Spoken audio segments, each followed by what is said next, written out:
నా దాంట్లో ఫోన్ లేవు, ఫోన్ కావాలి, ఫోన్ చేసుకొని ఇస్తా తీరని చెప్పి ఫోన్ తీసుకుండు. ఏదో రేషన్ కార్డుకి వేయండు, షాప్ కార్డుకి వేయండు, అన్ని సామాన్ ఎంత అయిందంటే ఇట్లా ఎంత అయిందంటే ఎంత అవుతుందంటే సార్ ఒక్క నిమిషం సార్ మా వాళ్ళ ఫోన్ చేసుకొని ఇస్తా అని చెప్పి ఫోన్ తీసుకుండు. ఫోన్ తీసుకున్నాక ఏమైంది, ఆడు ఆ నెంబర్ నుంచి ఏ నెంబర్కి కాల్ చేసుకుంటో తెలియదు. తర్వాత ఆడు పోయిన 5 నిమిషాల తర్వాత చూసుకుంటే 99,000 కట్ అయిన వాళ్ళు. తెలిసి కూడా ఫోన్పే ఉన్న నెంబర్ నుంచి ఎవరికైనా సరే ఫోన్పేకి బ్యాంక్ లింక్ ఉన్న నెంబర్ ఏదైనా సరే వాళ్ళకి ఇవ్వకండి.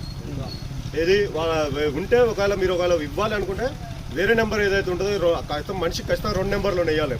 ఒక నెంబర్ లేకుంటే అయితే ఎవరు లేరు. వేరే నెంబర్ నుంచి మాట్లాడేది, వేరే నెంబర్ ఇది. ఈ ఫోన్పేకి మన బ్యాంక్ లింక్కి ఏదైతే నెంబర్ ఉందో ఆ నెంబర్కి అస్సలు ఫోన్లు చేసి ఇవ్వరు ఎవరికి ఇచ్చినా.